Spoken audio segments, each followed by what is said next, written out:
Kevin Durant met the media, and KD says he's not holding back in 2020-2021. Watch out, NBA. We've been waiting for KD's Brooklyn Nets debut since the summer of Durant, July 1st in 2019. We are talking about a ball player who is one of the greatest to ever do it on offense. The numbers are on your screen, in the history of the NBA. And let me tell you something. His New York debut is going to be a smashing Broadway box office kind of success. The Brooklyn Nets, I believe, are an NBA Finals caliber club. And when you have Kyrie Irving and you have Kevin Durant, and these guys are going to play together for the first time in a couple of weeks, I am so excited to watch this poetry in motion. I believe, and it won't be easy, there are other really strong, well-coached, excellent teams.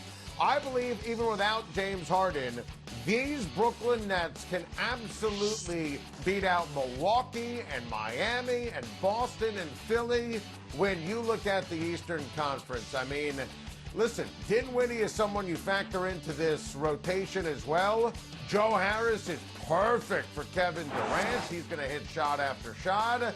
And Steve Nash is a first-time head coach, but he's assembled an all-star coaching staff. When you look at, obviously, someone like Mike D'Antoni as an assistant, and Jacques Vaughn, who was there as an assistant and an interim head coach for the Brooklyn Nets. And how about the fact that you're going to see KD make his Brooklyn debut on opening night against the Golden State Warriors? I mean, that is about as good as it gets. KD against his former team.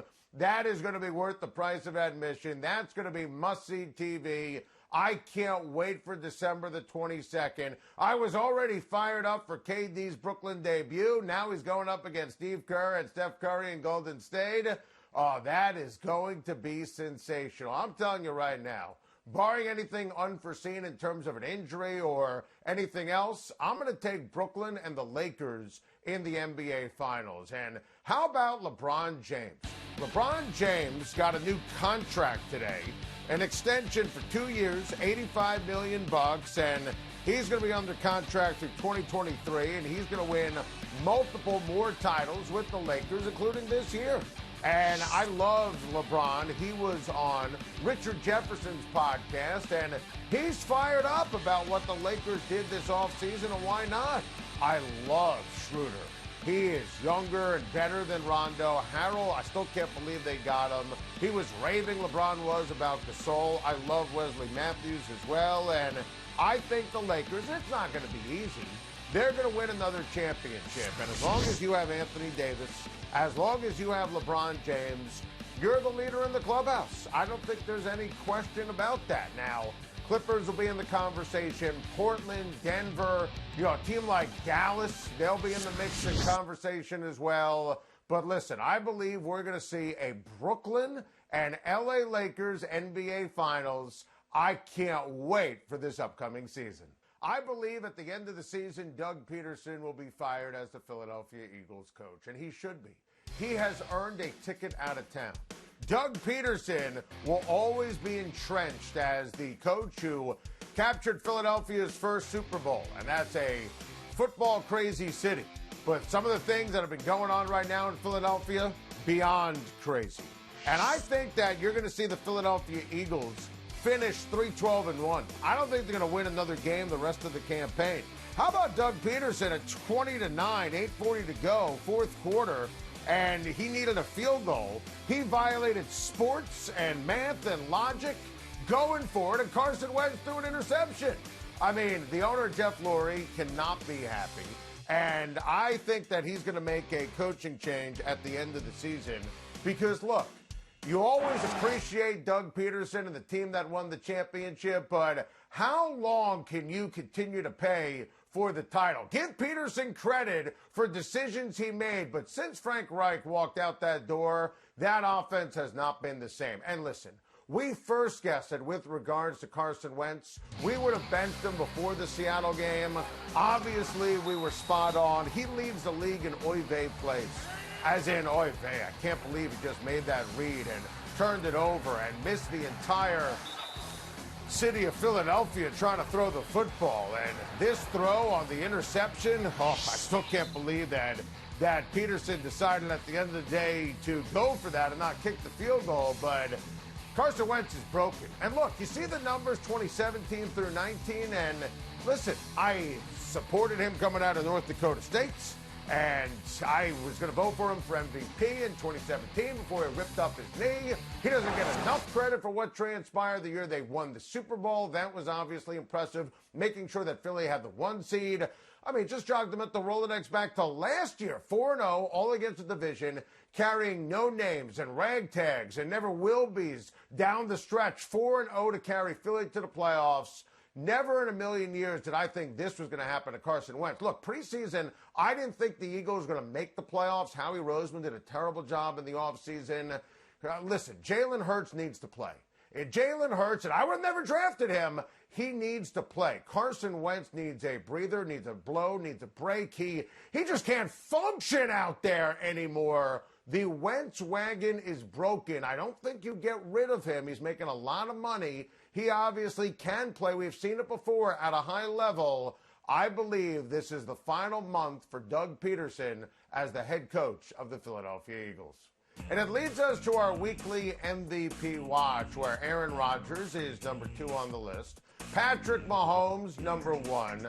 I look at Ben Roethlisberger at number 3. Derrick Henry deserves some love. He's number 4. And Ross right now is number 5 on my list. Again, 5 more weeks left in the season. Everything is fluid. But make no mistake, it's Patrick Mahomes' world, and we're just living in it. Patrick Mahomes, what he did to the Tampa Bay Buccaneers, my goodness. Don't take that for granted. He is a generational talent, a special ball player. That should be celebrated. That should be validated. I mean, he is Mr. November. That is ridiculous. And you have to imagine, going to be a harbinger of things to come down the stretch of the season. He's like Michael Jordan in terms of his play, in terms of his domination, and every single year he could be the MVP. And Aaron Rodgers, once again, was flawless, dominant against the Bears, no surprise, 4 touchdowns, 4 different receivers, tight ends he threw the touchdowns to. So brilliant when you look at how he's played all year long. And listen, you heard the soundbite from Pat McAfee's show on Mad Dog Sports Radio. Listen, he knows people doubted him, starting with his own general manager, who drafted his replacement in the offseason. We told you the Aaron Rodgers I Can Still Dominate tour was going to be real and spectacular. He is absolutely in the MVP consideration and conversation. I just look at Mahomes, the win-loss record, the domination. Patrick Mahomes, number 1 on the list. You know, there was a lot of smoke around the NFL draft that Bill Belichick was enamored with Justin Herbert, and yeah, why not? Justin Herbert is absolutely going to light up the New England Patriots, and I'm here for it. This is going to be a fun game, a legit pick'em, according to our good friends over at William Hill. And I think that Herbert is going to beat the New England Patriots because the Chargers have a major advantage at the quarterback position. Herbert has been lights out. He has been sensational. And this is another one of those games the Chargers should absolutely get a victory, but it's one of the biggest coaching mismatches in the history of the NFL. And if I'm exaggerating, it's only by a little. Anthony Lynn can't coach his way out of a paper bag. And look, I love Anthony Lynn. He's a great person. I voted for him for Coach of the Year in 2018, and he deserved it. Game management, clock management all year has been putrid against Buffalo. I've never seen anything like that. Our friend Rich Gannon almost fell out of the broadcast booth at the end.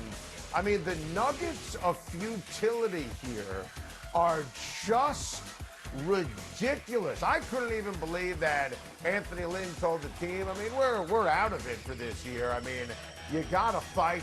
You got to try to change the narrative. I absolutely believe that Tom Telesco, the outstanding general manager for the LA Chargers, he has to make a coaching change. Listen, Anthony Lynn, it's been a loser's lament, his post-game press conferences, his news conferences during the week. And his game management, it's absolutely deplorable. The teams play in the fourth quarter. It just can't happen. The team has a ton of talent. You see Joey Bosa, how he played against Buffalo. They were better in a lot of ways than the playoff-bound Buffalo Bills. When you look at the game on CBS from over the weekend, I expect them to beat New England. We've expected a lot.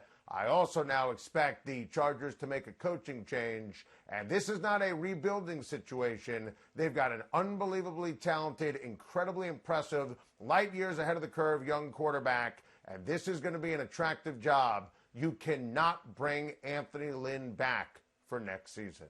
Thank you for watching. Please like and subscribe, and don't forget to hit the bell for more videos.